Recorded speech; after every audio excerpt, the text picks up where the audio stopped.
Dark reality of pharmaceutical companies and their influence on doctors, जितना वो doctors को privilege करते हैं, नवाजते हैं। You cannot justify writing any wrong medicine after taking money because आप वसल्लम की हदीस है कि जो धोखा देने वाला है वो हम में से नहीं है। अब मसला ये होता है जब सेक्सपेन जैसी एंटीबायोटिक जो एक थर्ड जनरेशन फेलोस्पोरिन है बहुत हल्के से बैक्टीरियल इन्फेक्शन में दे दी जाती है जिसमें जरूरत नहीं होती, फिर जब उसकी वाकई जरूरत आती है तो वो रेजिस्टेंस होता है। पेरेंट्स को बताने से होता है कि देखें, सेल्फ मेडिकेशन कभी ना करें, खुद से एंटीबायोटिक्स ना खुद लें ना औलाद को दें। कहते हैं कि डॉक्टर साहब ने इतनी अपनी पर्ची के पैसे ले लिए और स्पेनाडोल लिख दिया और एक एंटी एलर्जिक लिख दी, तो मैं घर में भी दे रहा हूँ। ओपीडी में mother will come in and सबसे पहले आके बात करेंगी, डॉक्टर साहब मेरा बच्चा कुछ खाता पीता नहीं है, इसे भूख लगने वाली दवाई दे दें, ताकत की दवाई दे दें, आयरन का सिरप दे दें। एक डॉक्टर के पास जाते हैं वो एक प्रिस्क्राइब करते हैं, दूसरे के पास जाते हैं वो प्रिस्क्राइब करते हैं। अस्सलाम वालेकुम एवरीवन। आज का जो पॉडकास्ट है वो बड़ा अनकंफर्टेबल होने वाला है। उसकी वजह यह है कि हम एक ऐसा प्रोफेशन जिसको बहुत ब्लाइंडली ट्रस्ट करते हैं विद आवर लाइव्स, अपने लाइव्स और अपने औलाद की लाइव्स, उसमें जो करप्शन हो रही है उसको डिस्कस करेंगे। हैविंग सेड दैट, कुछ जो अच्छे प्रैक्टिसेस हैं उसकी भी बात की जाएगी। एंड इसके साथ साथ जो फार्मास्यूटिकल कंपनीज़ डॉक्टर्स के होली एंड नोबल प्रोफेशन को सैबोटाज कर रही हैं उसके बारे में आज हम बात करेंगे। नॉट विद माई सेल्फ बल्कि विद द डॉक्टर इंशाल्लाह। साथ भी कैसे हैं? अस्सलाम वालेकुम रहमतुल्लाह। वालेकुम अस्सलाम रहमतुल्लाह बरकातहू। शेख अल्हम्दुलिल्लाह खैर से माशाल्लाह। अल्हम्दुलिल्लाह। तो डॉक्टर साद माशाल्लाह आज हमारे साथ हैं और अल्हम्दुलिल्लाह आप अपने बारे में खुद थोड़ा सा तारुफ करवाएं। शेख अल्हम्दुलिल्लाह, I M doctor Saad, currently working as resident pediatrics at a hospital in Islamabad. It's my final year of training. And alhamdulillah, right now I'm trying to become a Muslim doctor, following youth club and trying to implement the things which I'm learning from the Deen and Seerah in our profession, and trying to highlight the things which are not right. Recently we have been seeing these issues. आप भी देख रहे हैं, news में भी अक्सर आता है। पेशेंट का ट्रस्ट भी इसकी वजह से कॉन्फ्लिक्ट में पड़ रहा है। Patient doctor relationship is also being compromised. तो कुछ चीज़ें थी जो मैं इस टाइम में नोट कर रहा था in my time of training. I have worked at couple of places, I have shifted my training. Previously I was in another setup, I have worked with multiple doctors. तो थोड़ा सा plus minus अंदाज़ा इस सब के बाद कुछ experience हुआ है कि व्हाट्स एक्चुअली गोइंग ऑन। असल में ये एक ऐसा प्रोफेशन है, मैं लोगों को कहता हूँ कि ये आपकी जन्नत कमाने का प्रोफेशन है। नो डाउट हर प्रोफेशन से जन्नत कमाई जा सकती है, लेकिन यहाँ तो मजबूर लोग, यानी परेशान लोग आपके दर पे आते हैं ना। बाकी प्रोफेशंस में आपको उन तक पहुँचना होता है, बहुत सारे और चीज़ें हैं। और फिर यह है कि आप अगर किसी के लिए अच्छे फैसले करते हो, किसी के लिए आसानी पैदा करते हो, और डॉक्टर्स या जो एक मेडिकल का जो प्रोफेशन है, चाहे MBBS है या BDS है, कोई भी, हमेशा से इसको बड़ा नोबल और होली देखा गया। और no doubt there are many people जो कि इसमें बहुत अच्छे लोग हैं और बड़ा अच्छा किरदार अदा कर रहे हैं। बट रिसेंट ईयर्स में हमने एक बहुत बड़ा शिफ्ट देखा है कि जिसमें डॉक्टर्स को कम्प्लीटली ट्रस्ट नहीं किया जा सकता because of their practices. Pharmaceutical influence, foreign trips हो रहे हैं, वो मेडिसिन्स जो कि अच्छी और यानी चीप उसमें दी जा सकती हैं वो एक्सपेंसिव दी जा रही हैं। पेशेंट्स को एक्सप्लॉइट किया जा रहा है मुख्तलिफ तरीक़ों से। तो let's get straight into it. आपको फ़र्स्ट टाइम कब एहसास हुआ कि यार यहाँ पे तो घपले भी होते हैं, यहाँ तो मसाइल भी होते हैं? When did you first realise कि यार यहाँ तो मैं तो समझता कि मैं तो एक बड़े अच्छे प्रोफेशन में आ रहा हूँ, जो कि अच्छा प्रोफेशन है no doubt, but some people have made it look bad. तो कब आपको एहसास हुआ? First of all Sheikh, you are absolutely right. This profession absolutely noble profession. अल्हम्दुलिल्लाह, आपकी अगर नीयत साफ़ है तो अगर आप किसी एक बंदे को भी तकलीफ़ से निकालते हैं, किसी एक का दर्द को दूर करते हैं, तो वल्लाही अल्लाह विल मेक दिस दुनिया एंड आखिरा वेरी इजी फॉर यू। सारा अमाल का दारोमदार आपकी नीयतों पर है। तो हमें इस प्रोफेशन के थ्रू हम दुनिया को भी कमा सकते हैं और आखिरत भी कमा सकते हैं। लेकिन अल्हम्दुलिल्लाह there are many good doctors, but unfortunately जैसे हर प्रोफेशन में, किसी भी बिजनेस लाइफ में 10/10 you can't be like that. कुछ ना कुछ प्लस माइनस ऊपर नीचे लोग होते हैं, जिसकी वजह से कुछ इस तरह का सेंटिमेंट सेट हो जाता है। सबसे पहले जो चीज़ मैंने नोट की जिसकी वजह से मुझे ये चीज़ लगा कि something is not right is I once saw patient came in OPD and he had a whole file, multiple OPD visits, doctors के पास बार जा रहे थे इधर उधर, एंड सब कुछ मल्टीपल इन्वेस्टिगेशंस हुई थी। एंड जो डॉक्टर साहब थे जो उनको प्राइमरी देख रहे थे, उन्होंने केयर गिवर जो थे, he was MBBS doctor, but the child had a very mild issue, लेकिन उसकी इतनी multiple investigation after every weekly फिर पता चला कि उनकी अपनी माशाल्लाह लैब भी अंदर ही थी जहाँ से वो इन्वेस्टिगेशंस करवा रहे थे। तो शेख जब मैंने फ़ाइल देखी और multiple blood C P investigation after every week, अच्छा, आफ्टर एवरी सिंगल वीक। अब this test cost around 800 to 1000 rupees. जो डॉक्टर साहब थे उनके पास अपनी प्रॉबेबली मशीन हो गई पड़ी हुई है जिसके अंदर वो टेस्ट करते थे, और इसकी एक्चुअल कॉस्ट टेस्ट करने की 300 to 400 रुपीज़ to 500 रुपीज़ आती होगी, depend varies on the machine. कुछ मशीन्स पे अच्छी भी आती है, जैसे for example IDC has state of the art and big hospitals like PF, Shifa, KRL, इनके डिफरेंट होते हैं।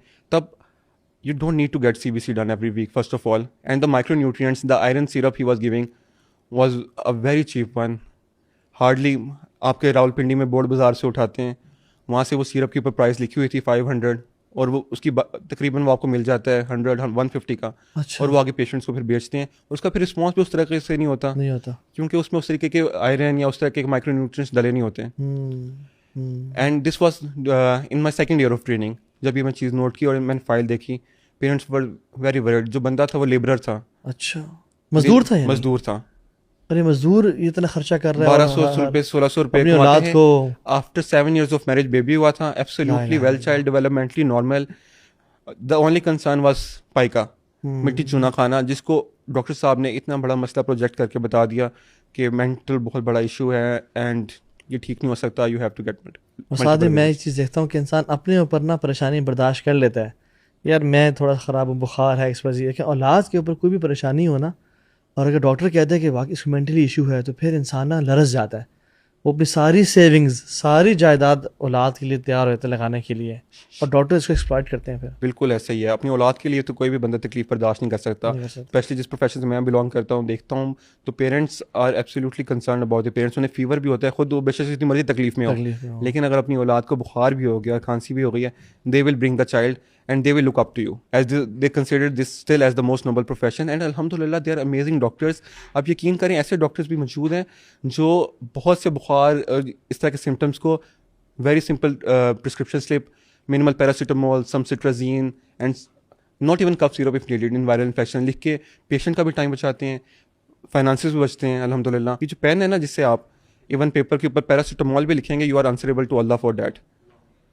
कि वो जो 120 से 160 रुपये का पैराडोल का सिरप भी वो ख़रीदेगा ना, तो उसका अल्लाह को आप जवाब दे होंगे इफ़ आपके हाथ पेंसिल से कोई भी चीज़ एक्स्ट्रा लिखी गई है उस प्रिस्क्रिप्शन पैड पे। अनफॉर्चुनेटली पेरेंट्स भी यहाँ पे कहते हैं कि देखो हम तो डॉक्टर के पास गए, उसने मेडिसिन नहीं दी और कहा कुछ भी नहीं है, तो उसको क्वालिफाइड डॉक्टर समझते नहीं हैं कि जो कि एक पूरा थैला ऑफ मेडिसिन ना दे, या वो पर्ची ना, वो जो प्रिस्क्रिप्शन पेपर है पूरा लिख के ना दे कि आप ये दवाइयाँ लिखी जानी है।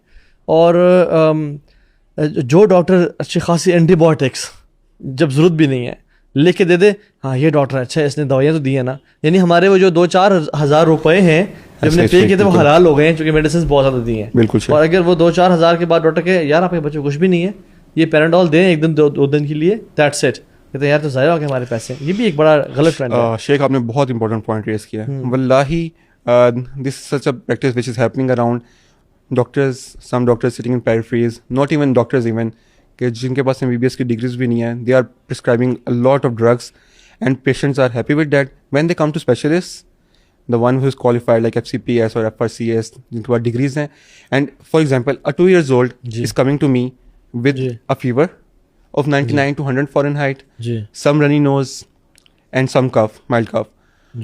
Now I'll examine the child. There was no much inflammation in the throat. कोई गला इतना ख़राब नहीं था, कोई पस नहीं थी, सिस्टमिक एग्जामिनेशन नॉर्मल था। तो अगर मैं या मेरे सीनियर उस प्रिस्क्रिप्शन पे पैरासीटामोल अलॉन्ग विद सब एंटी एलर्जिक प्रिस्क्राइब कर देते हैं एंड पेशेंट को बता देते हैं, many parents I have seen, out of literally if I number 6 out of 10 parents won't be satisfied. कहते हैं कि डॉक्टर साहब ने इतनी अपनी पर्ची के पैसे ले लिए और सिर्फ ये 2 दवाइयाँ लिख दी, पैराडोल लिख दी और एक एंटी एलर्जिक लिख दी, तो मैं घर में भी दे रहा हूँ। और वेस्ट में जो एथिकल डॉक्टर्स हैं, वेस्ट में भी खैर ऐसा कि बहुत सारे बैठे हुए हैं जो कि अब्यूज़ करते हैं, लेकिन जो एथिकल डॉक्टर्स हैं वो लास्ट स्टेज पे जाके एंटीबायोटिक्स प्रिस्क्राइब करते हैं।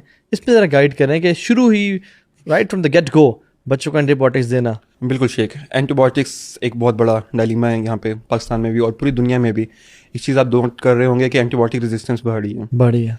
It's increasing rapidly. हमारे पास बहुत सी रिपोर्ट्स आती हैं। एक ब्लड CS होता है, वो क्या होता है, उसमें ये होता है कि हम ब्लड का सैंपल लेते हैं, जिन बच्चों को फीवर होते हैं तो उसके अंदर ऑर्गेनिज्म जो इन्फेक्शन कर रहा होता है, there different organism like enteric fever is caused by salmonella typhi, UTI is commonly caused by E coli और क्लबशियला, सच ऑर्गेनिज्म। तो उसके ऊपर ना एंटीबायोटिक का लिखा आता है, और लिखा आता है S for sensitive, R for resistant. वो एक लिस्ट बनती है, डिफरेंट एंटीबायोटिक्स, 8 से 12 एंटीबायोटिक्स लिखी होती है। डिफरेंट लैब्स में मल्टीपल एंटीबायोटिक्स को वो लिस्ट बनाते हैं। आप यकीन करें, हम एक ऐसे टाइम में दाखिल हो गए हैं जहाँ पे हर एंटीबायोटिक के आगे मैंने R लिखा हुआ देखा। सब रेजिस्टेंट होती हैं। इतनी ड्रग्स जो 3rd generation 4th generation are also getting resistant. अब इसकी वजह क्या है, रूट कॉज क्या है? कि बहुत से इनिशियली तो पेरेंट्स एट होम लिटरली ऐसे करते हैं कि ओपीडी में डॉक्टर साहब बच्चे को 4 से 5 पेचेस हुए थे, लूज स्टूल हुए थे, मैंने सेक्सपेन स्टार्ट करवा दिए, इसके अलावा क्या दूं? तो वो अपने करीबी किसी क्लिनिक में दिखाते हैं, और जब तक वो किसी स्पेशलिस्ट के पास या किसी डॉक्टर के पास प्रॉपर पहुंचते हैं, वहाँ पे एक लंबी सी प्रिस्क्रिप्शन बनी होती है। अब जो बहुत से वायरल इन्फेक्शंस बच्चे जो है, स्पेशली पीडियाट्रिक एज ग्रुप जो है, less than 5 years old, 4 years old, even 7 to 8 years old, जितने पीडियाट्रिक एज ग्रुप है, more common infections are viral. ठीक है, ये बच्चों में बुखार होना, नज़ला जुकाम, 100 से 101 का बुखार, तो ये मोस्टली वायरल होता है, जिसके अंदर you just need supportive treatment, some paracetamol along with anti allergic, good amount of fluids, hydration थोड़ी अच्छी रखें। तो इसका थोड़ा ख्याल करना होता है। Fever will take 2 to 3 days। अब पेरेंट्स पैनिक कर जाते हैं कि 2 दिन हो गए, फीवर नहीं सेटल हुआ, अब एंटीबायोटिक खुद से दे देते हैं, या अपने करीबी किसी डॉक्टर से जाके क्योंकि लिखवा लेते हैं और स्टार्ट कर देते हैं। फिर ऐसे ही होता है जैसे एक्यूट गैस्ट्रोएंटराइटिस है, आजकल सीजन भी एक्यूट गैस्ट्रोएंटराइटिस कॉमन होने वाला है, वायरल। अब बच्चों में रोटा वायरस है, बहुत कॉमन है, जो एक्यूट गैस्ट्रो कॉज करता है। They are different viruses. अब इसके अंदर भी practice of mostly good doctors is that they write prescribe supportive treatment only, जिसमें they prescribe some ORS for good hydration। बच्चों के अंदर जिंक का रोल है, वो कुछ डॉक्टर्स प्रिस्क्राइब कर देते हैं, along with some probiotics। Yoghurt में प्रेजेंट होता है, प्रोबायोटिक्स वैसे भी अवेलेबल हैं, वो भी प्रिस्क्राइब कर देते हैं, जिससे बच्चे कम थ्रू कर देते हैं एक्यूट गैस्ट्रो से। एंटीबायोटिक की ज़रूरत नहीं होती, लेकिन बहुत से डॉक्टर्स जो हैं यहाँ पे पैराफीस में बैठे हुए हैं या घर में, वो स्टार्ट कर देते हैं। अब मसला ये होता है जब सेक्सपेन जैसी एंटीबायोटिक जो एक 3rd जनरेशन स्फेलोस्पोरिन है, एक वायरल इन्फेक्शन में या एक बहुत हल्के से बैक्टीरियल इन्फेक्शन में दे दी जाती है जिसमें ज़रूरत नहीं होती, फिर जब उसकी वाकई ज़रूरत आती है, वाकई बैक्टीरियल इन्फेक्शन आता है, तो वो रेजिस्टेंस होता है। यानी जिनको रेजिस्टेंस का नहीं पता उनको बताते चलें कि वो फिर एंटीबायोटिक उस बैक्टीरिया को अफेक्ट नहीं करती, बिल्कुल, और वो रेजिस्टेंट हो जाता है, वो ढीठ बन जाते हैं, ढीठ बन जाते हैं, हो जाती है, नहीं कोई असर नहीं आता। आप दे रहे हैं, अच्छी डोज में भी दे रहे हैं। अब एक और मेल प्रैक्टिस मैं आपको बताऊं कि कुछ डॉक्टर्स इस तरह की मेल प्रैक्टिस भी होती है कि अब सेस्पेन की एक्स्ट्रा डोज दे देते हैं, कि हाई डोज में दे देते हैं कि चलें हाई डोज तो उसको अफेक्ट कर देगी। कुछ बीमारियों में रिकमेंडेड है, फॉर एग्जांपल जैसे इंटेरिक फीवर वगैरह है, इसमें आपने हाई डोज देनी होती है। मेनिंजाइटिस है, इसमें हाई डोज देनी होती है। लेकिन आपकी बहुत सी जो पेरिफेरी से स्लिप्स आती हैं, तो उसमें आप देखते हैं नॉर्मल गला ख़राब और लूज स्टूल्स, एक्यूट गैस्ट्रोएंटराइटिस में भी सेस्पेन इंतहाई हाई डोज में बच्चों को मिल रही होती है। अब तो यकीन करें, ये तो ऐसे लग रहा है जैसे टॉफियों की तरह एंटीबायोटिक दी जा रही है। ऑगमेंटन, अमोक्सिल, सेस्पेन तो ऐसे मार्केट में दे दी जाती है। कोविड के अंदर भी हमने देखा था, कोविड टाइम में it's was a viral infection, but everyone was having Azomax short हो गई थी, प्राइसेस बढ़ गई थी, वो सारा पीरियड आपको याद हो। लोगों ने तो उसको लेके अपने यानी डंप करना शुरू कर दिया, पूरे उन्होंने पैकेट्स अपने।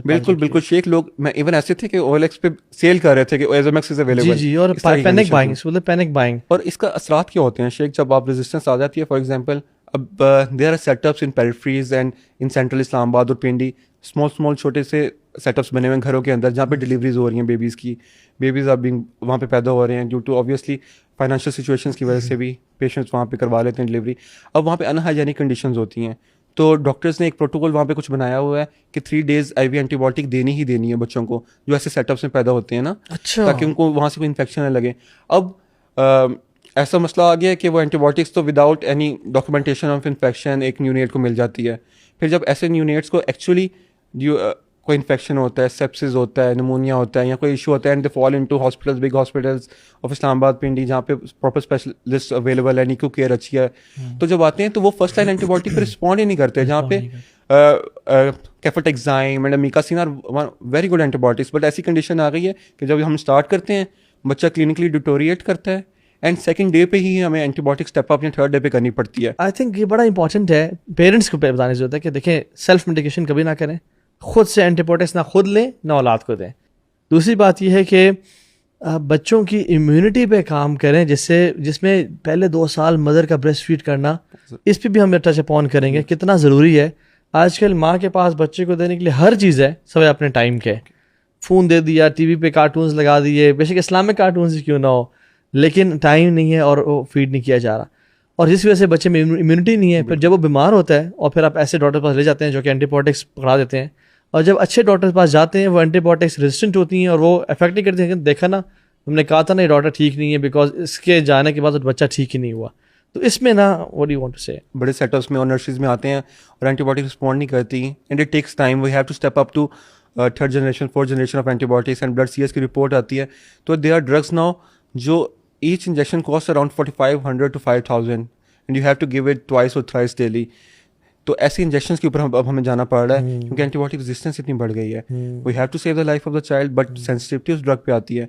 अब इसके ऊपर बहुत ज़्यादा काम करने की ज़रूरत है। हमें पेरेंट्स को सबसे पहले ज़रूरत है कि सेल्फ मेडिकेट ना करें, घर में खुद से एंटीबायोटिक्स ना दें, एंड मेक श्योर करें when they go to a clinician they are open to ask questions, they should ask question, don't trust everyone blindly.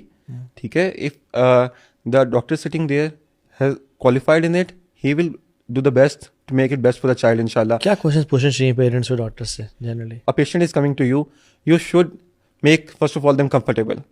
अगर वो रूम में दाखिल हो रहे हैं, उनकी तरफ देखें, स्माइल पास करें and let them sit comfortable. This will give them a gesture that you are open for questions. Don't compromise on patient-doctor relationship at least. जब patient आया आपके पास OPD में, your body language should show that you are open for questions. They have so many question in their mind. वो छोटी छोटी चीज़ें पूछना कई बार चाहते होते हैं जो कई बार डिफिकल्ट भी हो जाता है टाइम ब्रैकेट के अंदर भी उसको आंसर करना, एंड अब आंसर भी करते हैं, still they have many queries जो नहीं सूट करती। लेकिन कोशिश करें कि जो बेसिक क्वेश्चंस होते हैं, जैसे कि बुखार कितनी देर तक रहेगा, उनकी डिजीज़ के बारे में बताएं, आप पेशेंट को एजुकेट करें why antibiotic is not important, why you don't need anything other than paracetamol in this viral infection, why this anti-allergic is more than enough, you don't need steroids. There are researches on it कि जिन्होंने mother feeding पे होते हैं उनके अंदर asthma, बहुत सी autoimmune diseases जो बच्चों में बड़ी कॉमन हो रही हैं, जो पहले इतनी कॉमन नहीं थी, like SLE and many other things जो कॉमन हो रही हैं, and ADHD, psychiatric issues, autism, ये उन बच्चों में ज़्यादा कॉमन होती हैं जो बच्चे मदर फीड पे नहीं होते। एंड अल्हम्दुलिल्लाह जो बच्चों ने माँ का दूध पिया होता है उनमें इस तरह की बीमारियाँ बहुत कम होती हैं, उसमें क़ुव्वत मुदाखलत भी उनकी स्ट्रॉन्ग होती है, उनकी इम्यूनिटी भी बेहतर होती है, इन्फेक्शंस कम होते हैं, उनका वेट एंड हाइट वगैरह वो टाइमली गेन कर रहे होते हैं, इंटेलेक्चुअली भी वो बहुत बेहतर होते हैं। तो अल्लाह ने किसी वजह से इसका हुक्म दिया हुआ है और ये ज़रूरी है। यहाँ पे मदर्स को भी चाहिए कि बच्चों को प्रॉपर टाइम दें, specially first 6 months it should be exclusively breast feeding. कोशिश करें अपना टाइम दें, बॉन्डिंग करें। आपको पता है कि जो बच्चों में और मदर के बॉन्ड होता है ये बहुत इंपॉर्टेंट होता है, वो मिल्क प्रोडक्शन। अगर टाइम नहीं दे रहे, अगर बॉन्ड उस तरह का नहीं है, उस तरह का आपका अफेक्शन उस तरह क्रिएट नहीं हुई, तो मिल्क प्रोडक्शन अब खुद ही कम होना शुरू हो जाती है। और जब मिल्क प्रोडक्शन कम होती है यू गो टुवर्ड्स डब्बे वाले दूध and top feeds, and there is a whole range of it, and उसमें भी बहुत बड़ी मोनोपोली है। There are multiple pharmaceutical industries न्यूट्र जिसमें काम कर रहे हैं कि ये दूध एक डॉक्टर के पास जाते हैं वो एक प्रिस्क्राइब करते हैं, दूसरे के पास जाते हैं वो प्रिस्क्राइब करते हैं, जो जिसको जितना प्रिविलेज देकर बेनिफिट कर रहा है। Yes, there are some doctors जो कहीं ना कहीं इस चीज़ को भी देख रहे हैं कि इवन मिल्क कंपनीज वाले भी कहीं ना कहीं प्रिविलेजेस दे रहे होते हैं। वी नो डैट ये ढकी चुकी हुई बात नहीं है, इस तरह की dealings, trips, food and everything ये चल रहा होता है। तो फिर जब दूध भी इधर से एक डॉक्टर के पास गए, उसने एक रिकमेंड कर दिया, दूसरे के पास गए दूसरा रिकमेंड कर दिया, तो इसकी वजह से फिर इंडाइजेशन के भी इश्यूज आते हैं, बच्चा ग्रोथ हैम्पर होती हैं। अब जहाँ पे एक्चुअली नीडेड है वहाँ पे हम प्रिस्क्राइब करते हैं। There are many good products in market right now. कुछ बहुत अच्छा काम कर रही हैं कंपनीज जो close to mother feed milk बनाने की कोशिश कर रहे हैं, लेकिन again it will never be same as mother milk. जो मर्जी कर लें, जितनी मर्जी एडवांस टेक्नोलॉजी हो जाए वो सेम नहीं होगा। मैं ना अभी एक शहर में था जिसमें एक यही फीड स्पेशलिस्ट थे और वो मेरे पास आए, बड़े दुख से आए, कहते हैं मैं आपको ना बताना चाहता हूँ तो अभी बच्चे बहुत ज़्यादा मरना शुरू हो गए और उसकी रीज़न ये है कि मदर्स उनको फीड नहीं करवा रही और वो दूध के जो डब्बे हैं वो ले रहे हैं, जिसकी वजह से उनकी इम्यूनिटी लेवल ज़ीरो होता जा रहा है, उनको गैस्ट्रिक इश्यूज़ बहुत बढ़ते जा रहे हैं और वो they are dying. And mothers के अंदर जो औलाद की पैदाइश के बाद नेचुरली जो ब्रेस्ट फीडिंग की एबिलिटी आती है, since they are not feeding the kids, उनके अंदर ब्रेस्ट कैंसर बहुत ज़्यादा बढ़ता चला जा रहा है। अब उन्होंने ये कोरिलेशन बनाया, वल्लाह आलम, आई एम नॉट, मेरी फील्ड नहीं है, लेकिन वो कहते हैं कि वहाँ पे ब्रेस्ट कैंसर हो रहा है और ख़वातीन जो है ना बहुत ज़्यादा वो भी स्ट्रगल कर रही हैं और औलाद भी। और फिर ये कि औलाद को जो शुरू में एक जो लव, मोहब्बत, जिसको कहते हैं स्किन टू स्किन, बिल्कुल वो चाहिए होता है। अब गोरा बहुत ज़्यादा इस पर बात कर रहा है, इवन पाकिस्तान में भी अल्हम्दुलिल्लाह जो अच्छे मुसलमान हैं टॉकिंग अलॉट के कितना इंपॉर्टेंट है बच्चे को स्किन टू स्किन टच करना। उसके अंदर एंडोर्फिन्स रिलीज होते हैं, वो मेंटल सेरोटोनिन रिलीज होता है, मेंटल स्टेबिलिटी उसको अचीव होती है। वो एक तगड़ा एक यानी इमोशनली स्टेबल बॉन्ड बनता है उसका। वो ब्रेस्ट जो फीड है, नीडो है, XYZ है, हमने भी बड़े जो है ना एड्स देखे हैं उनके टीवी पे, अगर वो हो दिया जाए। अच्छा, फिर ख़वातीन जो है ना अपनी वो एक कहीं कहीं पे हमने, मुझे बताया गया, फीडबैक दिया गया, कुछ जो बहुत ज़्यादा कंसर्न्ड होती हैं अपनी फ़िज़िकल शेप और फिगर के हवाले से, वो भी फीड नहीं करती कि हमारी डिस्टर्ब ना हो जाए अनफॉर्चुनेटली। यानी व्हाट एन अनफॉर्चुनेट, आप फिर शादी के लिए तैयार ही नहीं थी, आप बेहतर शादी ना करते और औलाद ना करते। अगर आपके अंदर लेवल ऑफ मैच्योरिटी इतनी लो है कि आप बच्चे को दूध वाले डब्बों पे लगा दें कि मैं ठीक रहूँ। इसके ऊपर तो बाकायदा रिसर्चेज हुई हैं कि lactation is protective for cancer. There are researches on it. वो माएँ जो अपने बच्चों को दूध पिलाती हैं उनमें कैंसर होने का चांसेस बहुत कम होते हैं उन माओं से जो नहीं पिलाती जी। तो और आपको एक चीज़ मैं बताऊं कि specially in a setting of Pakistan, मैं पाकिस्तान की सेटिंग में अगर स्पेसिफिकली बात करूं, the only contraindication to breast feed is absolute contraindication is वो 1 से 2 इनबॉर्न एरर ऑफ मेटाबॉलिज्म है कि बच्चे के अपने जिस्म के अंदर एक एंजाइम होता है नहीं बनता, उसमें भी रिलेटिवली मना किया जाता है उसके अंदर सिर्फ। ये बच्चे का राइट है, आप उस पर जुल्म कर रहे हैं, उसका राइट ना देखें। आप बहुत सी चीज़ों के अंदर देखें, हम क्या करते हैं, हम दीन को छोड़ के साइंस को ढूंढते हैं ना, अच्छा साइंस ने ये कहा है तो ये चीज़ ठीक होगी, फिर हम देखते हैं अच्छा बहुत सी चीज़ों को कोरिलेट करते हैं, अच्छा नबी पाक सल्लल्लाहु अलैहि वसल्लम की हदीस थी, अब ये चीज़ वैसे भी हो रही है, जबकि ऐसा नहीं होना चाहिए। जब हदीस थी और अल्लाह का हुक्म है तो डेट वो अटल बात है, वो होनी चाहिए। तो इसका तो चले, वो अवाम जो कहती है ना साइंटिफिक एविडेंस, इसका तो इतना साइंटिफिक एविडेंस है कि there are list of diseases जो मैं आपको बता सकता हूँ for both the mother and for both the baby, जिससे बच्चा बचता है। ऑटिज्म कितना कॉमन हो रहा है जी, और आपको पता है थेरेपीज की कितनी कॉस्ट है ऑटिज्म की, 40,000 to 50,000 पर मंथ शेख। जो अच्छे थेरेपी सेंटर्स हैं जहाँ पे बच्चों में हमने इंप्रूवमेंट आती देखी है, वहाँ पे 40,000 से 50,000 रुपये एक माह की कॉस्ट है। अब जिस बंदे की इनकम जो मंथ की मिडिल क्लास की 80,000 to 1 लाख है, like I am a training doctor, my income is around 1 lakh rupees per month, ठीक है। तो अब इसके अंदर ऑटिज्म को मैनेज करना वाना खास तो इट्स वेरी डिफिकल्ट। तो कुछ गाइडलाइन सेट हैं तो उसके ऊपर हमें अमल करना चाहिए। हमें चाहिए जितना मैक्सिमम ब्रेस्ट फीड को प्रमोट कर सकें उतना प्रमोट करें, इसके लिए हमें एडवर्टाइजमेंट कैंपेन्स करनी पड़े वो करें। और हमें ये नहीं कह रहा कि हम टोटली डिस्करेज कर देना चाहिए जो दूसरे मिल्क हैं, they are good in them but obviously they can't be same as that. कुछ मसले हैं जहाँ पे जायज़ कुछ ऐसे इश्यूज है, मदर को ऐसी डिजीजेज हो गई हैं या ICU एडमिशन चाहिए, फॉर एग्जांपल बर्थ के बाद mother went into haemorrhage, exceptions are there but they are few. लेकिन ये बहुत चीज़ बढ़ती जा रही है। आप यकीन करें जब हम हिस्ट्री लेते हैं बच्चे की, जब OPD में आता है या एडमिशन में, तो किस दूध पे है, टॉप फीड डब्बे वाला दूध, कौन, ये वाला डब्बे वाला दूध, ये डब्बे वाला दूध। मदर फीड करवाया है जी, पहले 1 माह करवाया, 1.5 माह, फिर क्यों छोड़ दिया है, बस पूरा नहीं हो रहा था, बच्चों को भूख ज़्यादा लगती थी। हमारी कंसल्टेंट जो है मेरी, वो बहुत बेहतरीन बात कहती हैं, वो कहती हैं कि ये चीज़ पॉसिबल ही नहीं है, बहुत लेस लाइकली है कि अल्लाह ने अगर औलाद दिया ना तो अल्लाह ने उसका रिस्क भेजा हुआ है लिखे, ठीक है, तो अल्लाह पूरा करेगा इंशाल्लाह। तो तवक्कल पूरा होना चाहिए। और कुछ सी मिथ्स भी हैं कि कुछ ऐसा होता है घरों के अंदर ना, एक जो मैं चीज़ इनकाउंटर करता हूँ जिसको मैं एड्रेस भी करना चाहता है कि ग्रैंड मदर स्पेसिफिकली जो मदर्स होती हैं उनको मना कर देती हैं, तुमने ये भी नहीं खाना, तुमने ये भी नहीं खाना, दूध कम पीना है, इस चीज़ की वजह से बच्चे की फीडिंग में मसला आएगा, बच्चे को दूध में जाएगा तो बच्चे का पेट ख़राब हो जाएगा। और अगर गॉड फॉरबिड हो भी जाता है ना तो put the blame on the mother कि तुमने ये खाया था। ऐसा एब्सोल्युटली कुछ भी नहीं है। Mother should be allowed to eat everything whatever she wants, she should be encourage to have good hydration, she should be encourage to have good amount of milk, some juices, जो चीज़ है उसको दिल का उसको खाने दें, let her be at peace, mentally भी उसको रिलैक्स होने दें, तो इंशाल्लाह मिल्क प्रोडक्शन भी बेहतर होगी। This is very very important. अगर मदर आराम में है घर में तो इंशाल्लाह मिल्क प्रोडक्शन भी अच्छी होगी और ये बच्चे को भी लॉन्ग टर्म में फ़ायदा देगा। और ये फ़ायदा इस तरह का देगा, आपके हज़ारों पे नहीं लाखों रुपए का खर्चा बच सकता है। बिल्कुल सही है। बहुत से इन्फेक्शन रेट्स, बहुत से साइकाट्रिक डिसऑर्डर्स, बहुत से ऑटोइम्यून इश्यूज कम हो सकते हैं। और मैं जैसे आपको एस्थमा का बताया, ऐसे बहुत से मसाइल हैं। तो अगर बच्चों में आना शुरू हो जाए तो फिर डेट कैन बी इंशाल्लाह ताला हैंडल हो सकते हैं। अल्लाह पे तवक्कल लगा रख के हम इस चीज़ को फॉलो करें। Dark reality of pharmaceutical companies and their influence on doctors, जितना वो डॉक्टर्स को प्रिविलेज करते हैं, नवाजते हैं, फॉरेन ट्रिप्स, फैमिलीज़ के साथ पैसे देना कि अगर आप हमारी मेडिकेशन देंगे अपने पेशेंट्स को तो हम आपको ये प्रिविलेज करेंगे।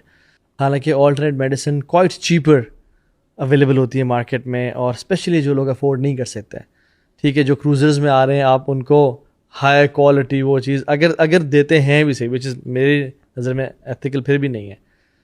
लेकिन जो मज़दूर आ रहे हैं, जो गरीब तबका आ रहा है, जो middle class lower middle class families के बच्चे आपके पास आ रहे हैं, उनको भी वही मेडिकेशन देना जो कि जिसके ऑल्टरनेट्स अवेलेबल हैं, इसके बारे में आपका क्या एक्सपीरियंस है? You can not justify writing any wrong medicine after taking money, because आप वसल्लम की हदीस है कि जो धोखा देने वाला है वो हम में से नहीं है। तो आप धोखा तो बिल्कुल दे सकते हैं, and you are answerable for every thing you write. I am just taking it to the background कि अभी चल क्या रहा है कि हमारी सैलरी इंक्रीज इन 2019-20 में डॉक्टर्स की सैलरी इंक्रीज हुई थी।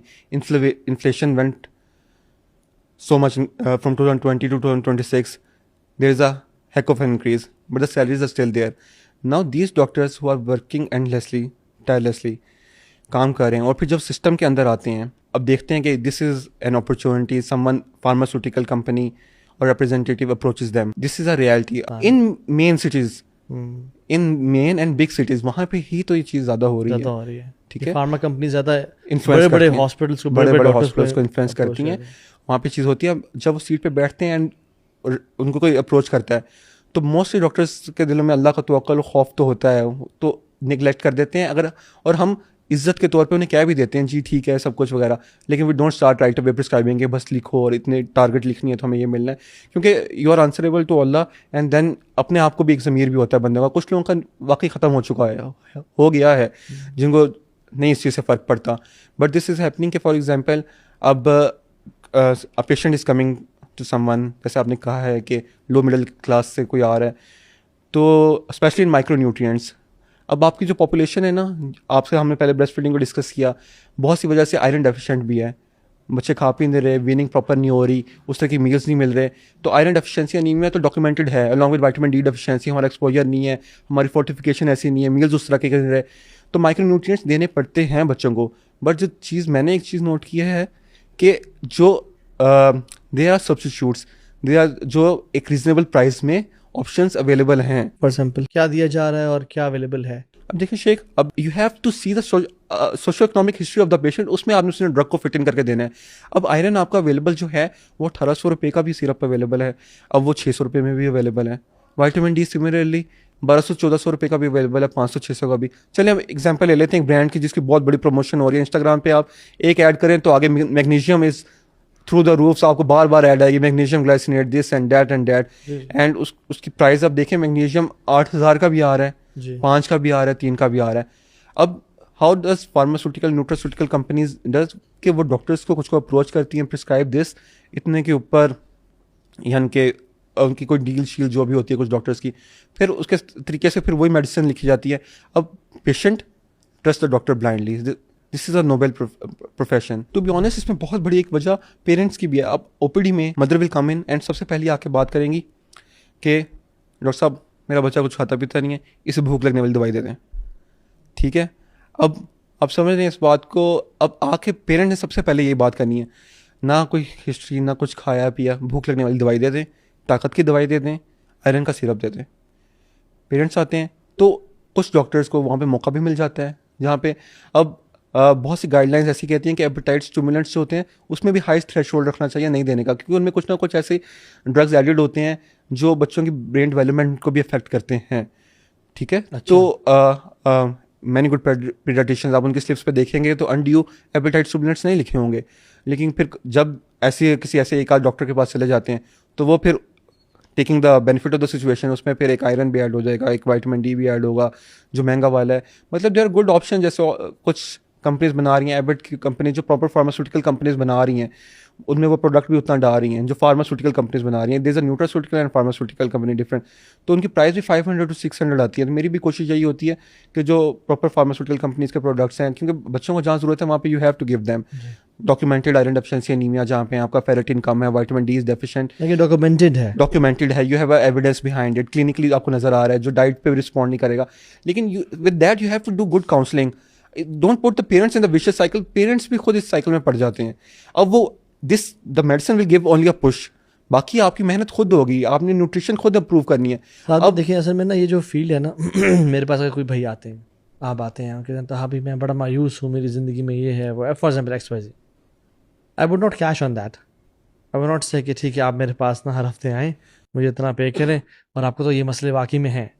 एक सिंसियर बंदा कहता है आपको बिल्कुल कोई ज़रूरत नहीं है किसी किस्म की मायूसी की, अल्लाह बड़ा गफूर रहीम है, XYZ है, मैं आपको एक ऐसी काउंसलिंग मेंटरशिप दूंगा जो कि आपको रिलैक्स करके भेजेगा, because I don't need anything from you. And parents या आम आवाम तो इतनी पढ़ी लिखी नहीं है। लिटरेसी रेट हमारे यहाँ क्या है? Yes sir. पेरेंट्स जो मर्जी कह रहे हैं डॉक्टर को कि मेरा बच्चा के अंदर मुझे तो लगता है कि मैग्नीशियम भी कम है, आयरन भी कम है, विटामिन डी भी घर से बाहर निकलता नहीं है। मैं समझता हूँ यहाँ पे ना डॉक्टर्स की बड़ी रिस्पॉन्सिबिलिटी बनती है कि they should not cash on parents illiteracy या उनकी जो फियर है। जैसे मैंने आपको बताया, जब घर वाले बच्चे बीमार होते हैं तो ख़वातीन तो पैनिक कर जाती है ना कि ये हो गया वो हो गया। एक सिंसियर बंदे को करना चाहिए कि कुछ भी नहीं हुआ, ये सिम्टम्स हैं कि ये टेस्ट वो भी ज़रूरी हैं तो करवा लें। एक और बड़ा डायलेमा ये है कि अननेसेसरी टेस्ट लिख देना, ये फला टेस्ट करा लें और हमारे ही लैब से करवा के हमें दे दें, वहाँ पे उनका शेयर भी होता है। दूसरा, जहाँ पे एडमिशन रिक्वायर्ड नहीं है, मैंने कुछ ऐसे हॉस्पिटल्स के मैनेजमेंट से मिला हूँ जो कि बड़े तंग हैं कि कहते हैं कि हमारे हॉस्पिटल में कमीशन दिया जाता है डॉक्टर्स को। जो डॉक्टर्स हैं वो एडमिशन सजेस्ट कर रहे हैं, ऐसे टेस्ट सजेस्ट कर रहे हैं जिसकी कोई क्लिनिकल हिस्ट्री बनती नहीं है। हाँ कुछ होते हैं जो कि आपको एहतियातन कराने चाहिए, लेकिन ऐसे टेस्ट जिसमें इंटेंशन क्या होती है, प्रॉफिट्स, कि हमारा हॉस्पिटल चले। जैसे एजुकेशन सिस्टम भी एक बिजनेस बन गया है, एक वाइट एलिफेंट है जो कि माल कमा रहा है। इस तरह से हॉस्पिटल्स भी या जो ये प्रोफेशन भी, मैं कहता हूँ हलाल माल कमाना चाहिए। और देखिए, if you work for money you will have no money, if you work for values you will have lot of money. आप वैल्यूज़ पे काम करें, आपको पैसे आएंगे। लेकिन ये जो मैल प्रैक्टिस डॉक्टर्स कर रहे हैं, जिसके मैं समझता हूँ कि इनिशियली शुरू में जब मुझे भी समझ नहीं थी, मैं भी शिकार रहा हूँ इसका, डॉक्टर्स की बातों का, ये गमीज़ दे दें बच्चों को और ये दे दें और वो दे दें, जो मल्टीविटामिन्स होती हैं और ये जी चीज़ें दें। मैं समझता हूँ कि इसको ना हमें कॉल आउट करने की भी ज़रूरत है। ये जो चल रहा है और मतलब कोई भी फॉर एग्जांपल मेडिसिन है, उसका ऑल्टरनेट अगर अवेलेबल है और बंदा आपको लगता है कि वो डिज़र्विंग है या वो एक अच्छी यानी वो इसको अफोर्ड नहीं कर सकता, और इसको मैं समझता हूँ तो ये ऑनेस्टी का तकाजा ये है कि अपने बेनिफिट को साइड पर रखते हुए जो आपको मिलना है। और मैं समझता हूँ कि ऐसे लोगों का जो वर्ड ऑफ माउथ है वो इतना फैलता है, यार छोड़ो सबको फलां के पास जाओ, बिल्कुल, और फ्रीक्वेंसी ऑफ पेशेंट इतनी बढ़ जाती है कि उनकी महीने की बुकिंग्स अवेलेबल नहीं होंगी। अल्लाह रिस्क प्रोवाइड करेगा, वो रज़ाक ज़ुल कुव्वतिल मतीन। ये जो है ना, मैं समझता हूँ कि बड़ा ज़रूरी चीज़ है जो कि मैं हमारे साथ सेशन जो है ना उनका 5 मिनट्स 10 मिनट्स का मैक्सिमम ओपीडी में हो सकता है। They gonna go home, they gonna scroll social media. आप खुद सोशल मीडिया स्क्रॉल करें, दे गोना भी मल्टीपल एडवर्टाइजमेंट्स कि अब मदर जो देख रहे हैं ना अपने बच्चे को कि अच्छा इसकी स्कूल परफॉर्मेंस अच्छी नहीं है, इतनी एडवर्टाइजमेंट आएगी, स्कूल परफॉर्मेंस बेहतरीन हो जाएगी, ये वाला मल्टीविटामिन दें तो स्टडीज़ में अच्छा हो जाएगा, डॉक्टर बन जाएगा, इंजीनियर बन जाएगा, इसकी बॉडी बेहतर हो जाएगी। ये तो बहुत सी चीज़ों को रेगुलेट करने की ज़रूरत है। फ्रॉम एडवर्टाइजमेंट को देखने की ज़रूरत है कि एडवर्टाइजमेंट इस चीज़ के प्रोडक्ट्स की खुल्लम खुल्ला न्यूट्रास्यूटिकल के हर मल्टीविटामिन की इस तरह एडवर्टाइजमेंट नहीं होनी चाहिए, क्योंकि इलिटरेसी रेट आपका जितना हाई है तो parents will get influence, not even the one who are not well educated but educated ones भी इन्फ्लुएंस हो जाएंगे। क्योंकि ये गमीज वाली जो आपने बात की है, बहुत से पेरेंट्स ओपीडीज में आती हैं तो खुद से लेके आते हैं, मतलब हमने वहाँ से ऑनलाइन से ऑर्डर कर ली, ये गमीज हैं तो ये हम ले रहे हैं। Corruption is happening from the grass root level to the outmost level. तो बात इसको अगर देखें तो ये सबसे ज़्यादा कमी किस चीज़ की है, तो अक्ल की कमी है। जब इंसान को थोड़ा सा भी डाउट होना शुरू हो जाए ना कि रिस्क के ऊपर, क्योंकि हमारा तो इस पर अमान होना चाहिए कि जितना रिस्क अल्लाह ने मुझे लिख दिया है उतना रिस्क मुझे मिलेगा, और अल्लाह को फरमाते हैं कि अगर मैं तुम्हारे साथ खड़ा हूँ तो तुम पे कोई गालिब नहीं आ सकता। अल्लाह मेरे साथ है तो मुझे हर मसले से निकालेगा। अगर आपका तवक्कुल इस तरह का है तो as a doctor you won't budge at all. आपकी पेन इधर से इधर नहीं होगी, आपके डिसीजन क्रिस्प होंगे, आप बिल्कुल नहीं घबराएंगे। तो इस पे बहुत ज़्यादा इस चीज़ पे काम करने की भी हमें ज़रूरत है। Grass root values of Deen, basic दीन की values. Islam is not only नमाज, रोज़ा, ज़कात, हज पढ़ ली कि आपने कमा लिया एज अ डॉक्टर या बिजनेसमैन, अब आप हज कर रहे हैं, आप ये ज़कात दें। You need to understand the basic essence of दीन, जिसके अंदर आपके दिल में तवक्कुल हो कि आप रूम में बैठे हैं, क्वेश्चंस किए हैं, because you know about it, the patient doesn't know about it. जब आपके दिल में आ गया, आपका एक्सपीरियंस इतना है ना, जाहिर बात है एडमिशन तो मैं नहीं कर रहा ना, एडमिशन तो वो करेगा जो सीनियर कंसल्टेंट बन चुका है। I have still time to go in it. तो इतना एक्सपीरियंस है, यू नो कि this is criteria for admission. आपने आई विटनेस किया ऐसी चीज़ को कि एडमिशन रिकॉर्ड नहीं था, एडमिशन कर दिया? ऐसा होता है, यानी कि मेरी अपनी फैमिली के साथ हुआ है। तो फिर I am being a doctor, जब दूसरे डॉक्टर को पता चला था, it was a local setup in the suburbs of Islamabad, local setup में पता चला डॉक्टर, मैंने उनसे पूछा कि there was no indication for admission, the labs are absolutely normal. तो उनका जवाब ये था कि हमने वैसे ही दाखिल कर लिया बच्चे को 24 to 48 आवर्स के लिए ऑब्जर्वेशन के लिए। लेकिन कुछ क्राइटेरियाज होते हैं जहाँ पे हमें ऑब्जर्वेशन के लिए, जैसे बच्चा गिर के आया, हिस्ट्री ऑफ फॉल है, तो वो फॉरन साइन एंड सिम्टम्स कई बार नहीं आते, और कई बार फीवर है, हम और ऐसा फीवर का पैटर्न है जिसके अंदर हमें एडमिट करके ऑब्जर्व करना पड़ता है कि यार ये किस तरह का फीवर है, बच्चे को वहाँ तो जो जहाँ नेसेसरी है वहाँ तो करना पड़ता है। लेकिन इंसान का दिल उस चीज़ को गवाही देगा। वही वाली बात है डॉक्टर साहब वाली बात है कि ना, आपका दिल का अपना फतवा आपको बताएगा। मुफ्ती का भी फतवा आ जाए ना, तो आपने दिल के फतवे को उस पर तरजीह देना है। तो जब मैं इस साइड पे बैठा हूँ, साइड पे पेशेंट बैठे हैं ना, तो मेरा दिल का फतवा मुझे गवाही दे देगा कि if this is right, if is not, if it's not right. ऐसे अदारों को भी मैं जानता हूँ जहाँ पे छोटे छोटे जो प्राइवेट हॉस्पिटल्स कहीं कहीं जगहों पे बने हुए हैं, लाइक एक स्टोरी बिल्डिंग में, जहाँ पे वो डॉक्टर्स को कहते हैं, मुझे एक रिसेंटली मेरा एक जूनियर बता रहा कि वो कहते हैं कि इस वाली लैब के पीछे 20% आपको मिलेगा, इस वाली के पीछे इतने परसेंटेज मिल सकता है। That's absolutely wrong. इस तरह की परसेंटेजेस नहीं होनी चाहिए। एंड लैब्स इन्वेस्टिगेशंस तो वही एडवाइस होनी चाहिए जो एब्सोल्युटली नेसेसरी हैं। एक इशू जो सामने मैं देखता हूँ, जिस चीज़ मुझे परेशान भी करती है, जो बहुत कॉमन होती जा रही है, वो ये हो रही है कि in our profession that obviously this is a discrepancy, female ratio ज़्यादा है डॉक्टर्स की, मेल्स की कम है। And in many department there 15 to 16 female doctors, 1 to 2 male doctors. And जो चीज़ दीन जिस पे हमें इम्प्लीमेंट करने की कोशिश करता है, बहुत क्लियरली कहता है कि a guy and a girl shouldn't be alone in a room. तो बहुत सी प्रैक्टिसेस मैं देख रहा हूँ कि आपके बिजनेस सेक्टर के अंदर भी कॉमन है, बैंक्स के अंदर भी कॉमन है, और इस प्रोफेशन में भी एक चीज़ मैं नोट जो कर रहा हूँ कि क्रॉस जेंडर इंटरेक्शन बहुत ज़्यादा कॉमन हो गया है। जहाँ पे ज़रूरत है, you have to discuss a case, there is something related to medical field, open discussion, but should be in an open room in front of people. जो चीज़ कॉमन होती जा रही है कि एक senior sitting around with a junior, taking out for coffees and drinks for a lunch, married seniors going out with juniors for lunch and coffee, बस hanging out around. This is not what Deen says. दीन बहुत clear है इस मामले में। जो देखें अल्लाह ने कुरान में क्या फरमाया ज़िना के बारे में कि तुमने उसके करीब भी नहीं जाना। ज़िना is not only the physical act, किसी के साथ तन्हाई में बैठना, बात करना, एंड अननेसेसरी अटैचमेंट्स भी, अननेसेसरी इमोशनल अटैचमेंट बहुत कॉमन होती जा रही है, even in a doctor patient and doctor relationship के अंदर भी। डॉक्टर पेशेंट रिलेशनशिप में भी मैं चीज़ एक जो नोट की कि sometime the mother gets too much involve with the doctor, मतलब sharing a lot of things which shouldn't be share at first of all. तो इस चीज़ में भी डॉक्टर्स को बहुत सख्त बाउंड्रीज रखने की ज़रूरत है। डॉक्टर रिलेशनशिप में भी इस चीज़ का ख्याल करना चाहिए कि आपकी बहुत ज़्यादा क्रॉस जेंडर मिक्सिंग ना हो बगैर वजह के। You are in a conference room, you have to give some presentation, there is a proper decorum for that, you can go that through that. But if मैं अपने किसी जूनियर को, आज मौसम बहुत अच्छा है, चाय पीने बाहर चलें, तो बाहर ले जाऊँ और गाड़ी में बैठे हम चाय पी रहे हैं, this is not the value of दीन। तो इतना खूबसूरत प्रोफेशन जो हमारी दुनिया और आखिरत में कामयाबी की वजह बन सकती है, दुनिया में भी और आखिरत में भी हम इंशाल्लाह ताला बेहतरीन मुकाम पे पहुंच सकते हैं।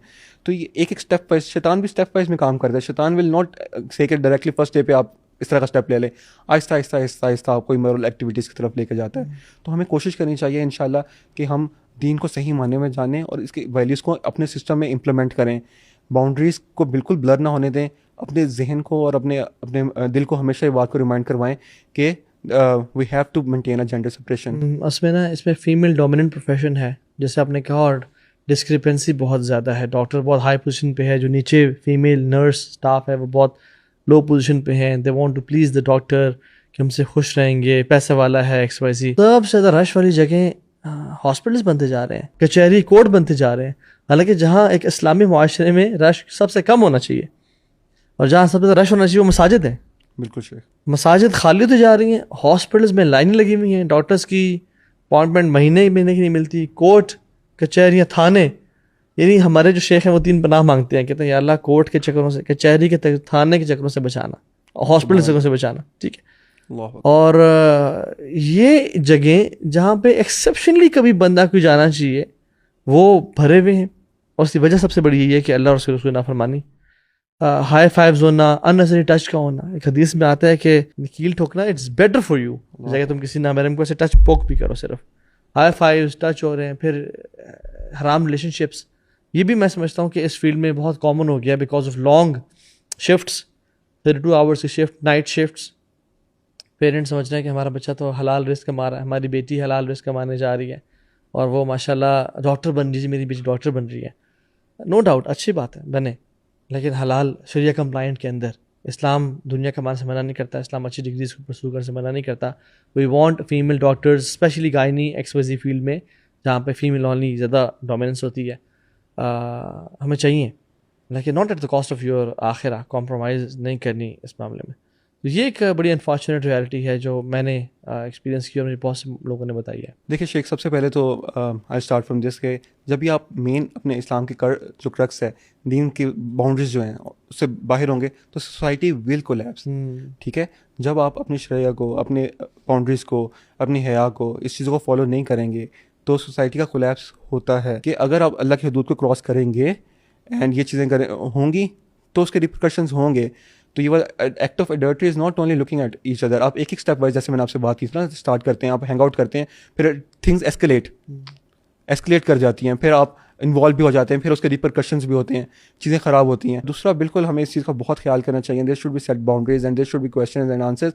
और आपके दिल को हर टाइम आपको अपने आंसर करना है ना। फॉर एग्जाम्पल शेख, देखें, हम अल्हम्दुलिल्लाह मैरिड, आपने ड्रेसिंग की बात की है, तो आप किसी भी जाते हैं, शॉपिंग मॉल में जाते हैं, इस जगह पर जाते हैं, I have to give myself reminder that साद, अल्लाह की दीदार के लिए तूने नज़र नहीं डालनी, ठीक है। I am a married person, अल्हम्दुलिल्लाह, I am trying to follow Islam, I am student of knowledge, कुछ ना कुछ पढ़ने की कोशिश करता हूँ, लेकिन इतना वीक तकवा है कि मुझे अपने आप को रिमाइंडर देना पड़ता है कि साथ तूने अल्लाह की दीदार की खातिर नज़र नहीं डालनी, ठीक है। तो जब constantly you are surrounding in such an environment जहाँ पे हो, तो 1+1 समटाइम्स हैपन 2, बट ऐसा नहीं है कि in every hospital, in every place this is commonly happening. बहुत सी ऐसी जगह हैं जहाँ पे स्ट्रिक्टली बहुत सी अच्छी वैल्यूज़ फॉलो की जा रही हैं और बाउंड्रीज का ख्याल किया जा रहा है, लेकिन इसको स्ट्रिक्टली हमें इंप्लीमेंट करने की ज़रूरत है। डॉक्टर साहब की वाली बात की थी, हम सेपरेट तो नहीं कर सकते हॉस्पिटल्स को, आइडली तो there should be separate hospitals for female patients and, लेकिन हमारा इकोनॉमिक सिस्टम हमें इजाज़त नहीं देता। लेकिन जहाँ पे हम काम कर रहे हैं वहाँ पे एटलीस्ट इतनी बाउंड्री सेट होनी चाहिए कि क्रॉस जेंडर मिक्सिंग इस कदर नहीं होनी चाहिए कि आप सिर्फ चाय खाने पीने के लिए अकेले यू आर गोइंग आउट, कि never discuss your personal life with your colleagues. इस तरह की एथिकल अटैचमेंट जिसमें आप घर के मामला आता है हस्बैंड के डिस्कस करो, बिल्कुल ही होने चाहिए, बिकॉज ये फिर एडवांसमेंट्स होती हैं, स्टेप 1, स्टेप 2, स्टेप 3, दैन चीज़ें एस्केलेट करती हैं।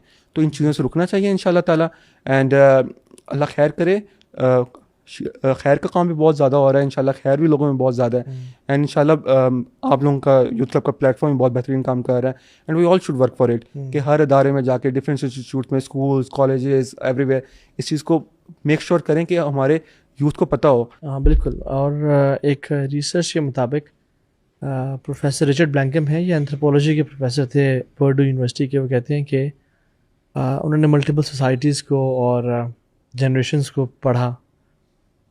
वो कहते हैं कि the future of nations is connected to their morality. सुभान। अगर इंसान के मॉरल्स और एथिक्स अच्छे हों तो हमारा फ्यूचर ब्राइट है। अगर मॉरल्स और एथिक्स हमारे करप्टेड हों तो फिर हमारा फ्यूचर बहुत डार्क है। तो मैं ये कहूँगा कि दीन सिर्फ नमाज, रोज़ा, हज, ज़कात का नाम नहीं है। The way you deal with people, आप जो उनको प्रिस्क्राइब कर रहे हो, आप जो उनसे डील कर रहे हो, आपका जो पब्लिक ट्रीटमेंट है, यानी किसी की बेटी, किसी की बहन है, वो कोई खातून, आपकी भी बेटी होगी, आपकी भी बहन है, ठीक है। इनफैक्ट एक लड़का बाहर पढ़ने जा रहा था बाहर के मुल्क में, तो उनकी वालिदा ने कहा कि बेटा तेरी एक बहन है और तेरे 4 भाई हैं, चारों बाहर से पढ़ के आए हैं, आज तक किसी ने तेरी बहन पे हरासमेंट की अटैम्प्ट नहीं की। अब तू बाहर जा रहा है, तो अगर तू बाहर गया ना और तेरी बहन पे हरासमेंट की अटैम्प्ट हुई तो फिर तेरी नज़रें उठी होंगी, अल्लाह अकबर, ठीक है। तो तूने ना अपने आप की हिफाजत करनी है। तो कारमा उस तरह से तो हमारे दीन में नहीं है, लेकिन अल जज़ा मिन जिन्सिल अमल, ये हदीस है कि जो जज़ा होती है ना वो अमल के मुताबिक की जाती है. If what goes around comes around. ठीक है, तो ये चीज़ है बस कि अल्लाह ताला आपको ज़रा खैर दे और raising this these information and concerns about और लोगों को ये गाइड करने के लिए कि आप ट्रस्ट करें but don't blindly trust anyone. Multiple second opinion ले लिया करें. कोई एक डॉक्टर पे ब्लाइंडली ट्रस्ट नहीं होना चाहिए.